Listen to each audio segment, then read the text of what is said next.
नमः शंकर पार्वतीभ्याम। आप सभी को सप्रेम जय श्री राम, जय श्री राधे कृष्ण। भगवान महादेव आप सभी पर अपनी करुणा कृपा बनाए रखें। मित्रों, आज की इस परम पवित्र पावन चर्चा में आपका हार्दिक स्वागत है। आशा करता हूँ कि आपको आज का ये विषय बहुत सुंदर लगेगा, बहुत अच्छा लगेगा। सगुण साकार उपासना सनातन हिंदू धर्म में इसका बड़ा पुण्य प्रताप, बड़ा पुण्य बताया गया है और ऋषियों महर्षियों के द्वारा, भगवान नारायण के द्वारा श्रुति स्मृति आदि में इसकी विस्तृत चर्चा की गई है। आज का हमारा मुख्य विषय है कि जो हम भगवान को बिलपत्री अथवा बेलपत्र पुष्प आदि अर्पित करते हैं, उनको कैसे चढ़ाया जाए और उनको उतारने का समय क्या हो और कैसे उतारा जाए। एक छोटा सा निवेदन करना चाहता हूं। कई तार्किक लोग यह प्रश्न कर देते हैं कि क्या हम विधि से विपरीत होकर, हमें विधि का ज्ञान न हो, हम ऐसे चढ़ा दें वैसे चढ़ा दें, अपनी इच्छा से चढ़ा दें, तो क्या भगवान उस सेवा को, उस पुष्प को स्वीकार नहीं करेंगे? भैया, पहली बात तो मैं ये आपसे निवेदन कर दूं कि शास्त्र ने तर्को प्रतिष्ठा, तर्क की कोई प्रतिष्ठा नहीं और ऐसे कुतर्कों के या कुप्रश्नों का कोई अंत भी नहीं।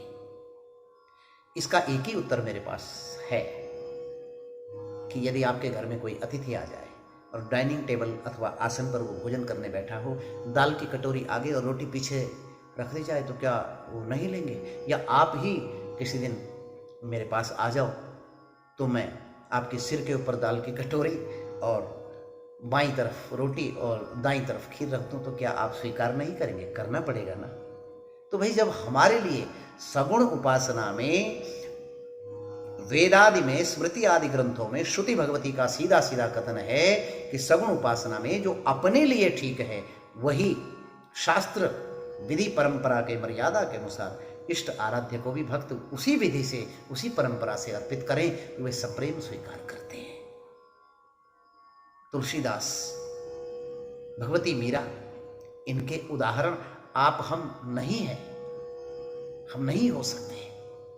तो मुख्य विषय पर आते हैं। पत्र पुष्प देवी अथवा देवताओं के पूजन में किस प्रकार से अर्पित करना है, शास्त्र ने एक विशेष मर्यादा निर्धारित की है। कहते हैं, पत्रम वा यदि वा पुष्पम फलम नेष्ट अधोमुखम यथोत्पन्नम तथा देयम बिल्वपत्रम अधोमुखम।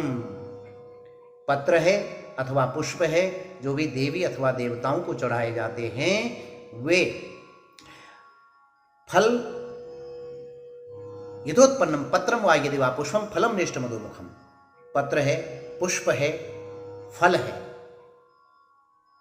वो केवल और केवल एक बिल्वपत्र के लिए ऐसी मर्यादा है कि अधोमुखम, उसको उल्टा चढ़ाया जाए। बाकी के लिए यथोत्पन्नम तथा देयम, जैसे ये गेंदे का पुष्प है तो इस प्रकार से उत्पन्न होता है अपनी डाली के साथ, इस प्रकार से ये लगा होता है, तो पुष्पित भाग आगे और यह जो वृक्ष से या पौधे से संलग्न इसका जो भाग होता है, यह नीचे की तरफ होना चाहिए। बिल्वपत्र जो है, ये बिल्वपत्री है, आप भी दर्शन करें। बिल्वपत्रम अधोमुखम, बिल्वपत्र को नीचे की ओर उल्टा चढ़ाना चाहिए।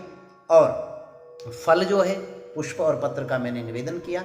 फल जो है, जिस प्रकार फल जो है निब्जावस्था में होता है, डंडी वाला भाग ऊपर होता है, तो फल को डंडी वाला भाग ऊपर रख करके यथोत्पन्नम, इसी प्रकार वो वृक्ष से लगा होता है, इसी प्रकार उसको अर्पित करना है।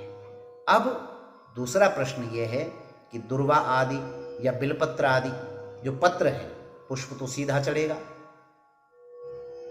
यथोत्पन्नम, फल भी जो तने वाला भाग वह ऊपर रहेगा, फल वाला भाग नीचे रहेगा। दुर्वा आदि, बिलपत्री, तुलसी आदि का जो मुख है, जो अग्रभाग है, यह किस दिशा में रखें? भगवान शालिग्राम के ऊपर अथवा शिवजी के ऊपर अथवा गणपति आदि के ऊपर? तो विचार है दुर्वा स्वाभिमुखा ग्राह्या। जो दुर्वा है, माताओं बहनों भाइयों, दुर्वा का जो अग्रभाग है, उसकी गुच्छी जब हम गणपति आदि को चढ़ाएं तो दुर्वा का अग्रभाग अपनी ओर और डंडी वाला भाग देवता की ओर होना चाहिए। तुलसी पत्र में भी यही नियम लागू है। बिल्वपत्र में जो यह अग्रभाग है नियुक्त करके उल्टा करके बिल्वपत्र को चढ़ाते हुए यह बीच वाले पत्ते का भाग अपनी तरफ होना चाहिए। तुलसी जो पत्र है अथवा मंजरी, उसका भी मंजरी वाला आगे वाला जो भाग अपनी तरफ होना चाहिए। और दूसरी विशेष महत्वपूर्ण बात, बिल्वपत्र उल्टा ही चढ़ता है और तुलसी पत्र सीधा अथवा उल्टा दोनों दिशाओं में दशाओं में चढ़ सकता है।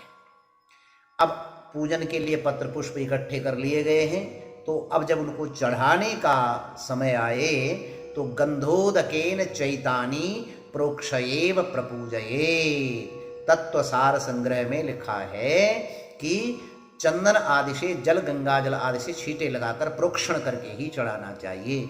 अब चढ़ाने की, ये तो स्थापित करने की मुद्रा है कि फल और पुष्प पत्र स्थापित, तो उनको हाथ से कैसे उठाया जाए? तो मध्यमा नामिका मध्ये पुष्पम संग्राह्य पूजये। मध्यमा middle finger, Anamika ring finger, इसमें पुष्पम संग्राह्य, पुष्प को ऐसे, यानी इसमें ये और ये, यानी तर्जनी और अंगुष्ठा और तर्जनी को वर्जित रखते हुए आहुति के जैसे हम देते हैं, उस अवस्था में पुष्प को ऐसे करके अर्पित करें। अब सूर्य अस्त से पूर्व, प्रदोष काल व्याप्त होने से पूर्व देवता आदि पर जो घर में चढ़ा हुआ पत्र पुष्प है उसको उतार देना चाहिए। तो उसको उतारना कैसे है? अंगुष्ठ तर्जनी मध्य। अब इस प्रकार से चढ़ाया और अंगुष्ठा और तर्जनी, अंगुष्ठ तर्जनीभ्याम तु निर्माल्यमपनोदये, इस प्रकार से उतारने की शास्त्र ने विधि बताई है। अब वर्जित क्या है? यहाँ भगवान पर चढ़ा हुआ पत्र पुष्प एक बार चढ़ा हुआ निर्माल्य कहलाता है, अतः एक बार अर्पित किए हुए पुष्प को दोबारा न चढ़ाएं। और किस प्रकार से पुष्प नहीं लाने हैं? आक के पत्ते पर, एरंड के पत्ते पर, स्नान आदि के पश्चात निवृत्त हुए या तौलिया आदि में या अंगवस्त्र धोती आदि में लाए हुए, भूमि पर गिरे हुए, कीड़े के काटे हुए, जल के लोटा में डुबाकर अथवा खूब गहरे जल में धोकर के उनको नहीं भगवान को चढ़ाना चाहिए।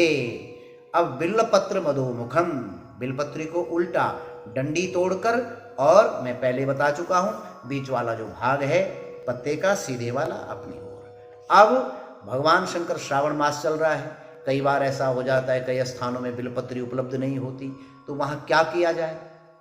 पूजा भी करनी अनिवार्य है।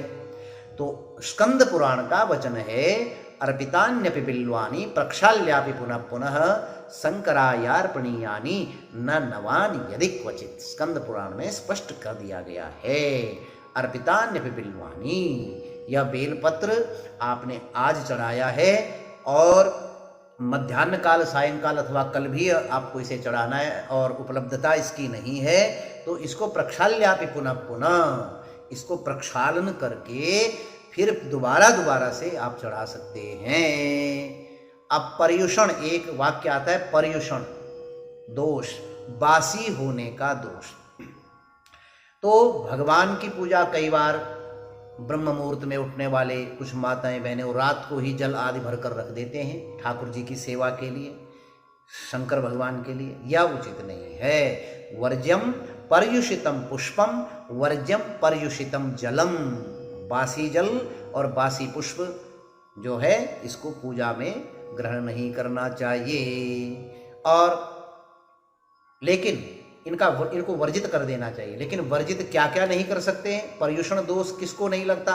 न वर्ज्यम तुलसी पत्रम, न वर्ज्यम जाह्नवी जलम। बृहन्नारदीय का वचन है कि तुलसी पत्र बासी नहीं होता, गंगा जल भी कभी बासी नहीं माना जाता। और न पर्युषित दोषोस्ति तीर्थ तोयस्य चैवहि न पर्युषित दोषोस्ति मालाकार गृहेषु च। माली के घर में रात में रखे पुष्प को भी बासी होने का दोष नहीं लगता, कमल के पुष्प को 10 रात्रि पर्यंत बासी होने का दोष नहीं लगता है, और तीर्थ से जो लाया हुआ जल है वह भी बासी नहीं गिना जाता।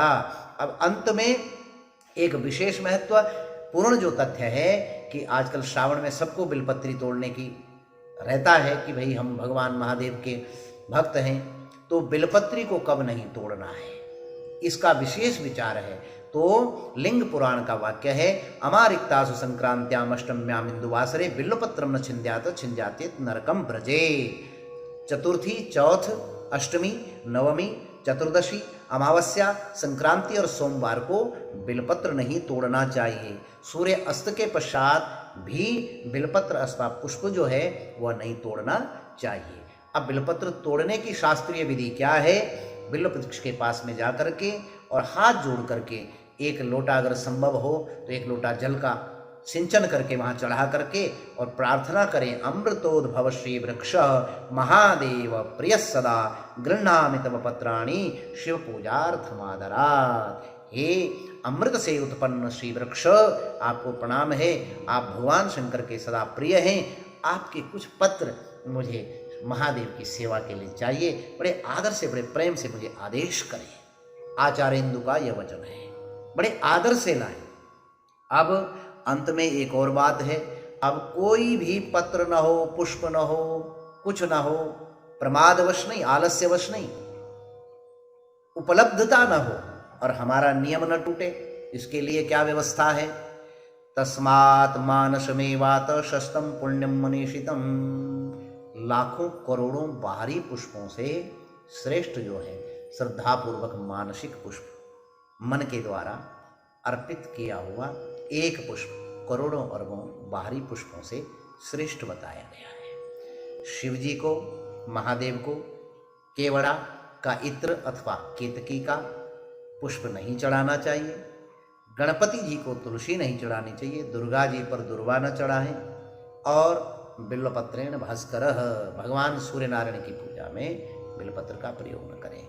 आशा करता हूँ आपको ये वीडियो बहुत अच्छा लगा होगा, चर्चा बड़ी अच्छी लगी होगी। चैनल को सनातन धर्म की अभिवृद्धि के लिए अवश्य सब्सक्राइब करें। मेरा प्रयास यह रहता है कि मैं शास्त्र प्रमाण के साथ आपकी सेवा में प्रस्तुत रहूं और ठाकुर जी कोई ऐसा वाक्य मेरे से ना बुलवाएं जो कि मनगढ़ंत हो अथवा शास्त्र मर्यादा में न हो। सनातन धर्मो विजयते तराम। भगवान महादेव और भगवती परम्बा रघुनाथ सरकार आप सबका कल्याण करें। जय श्री सीताराम।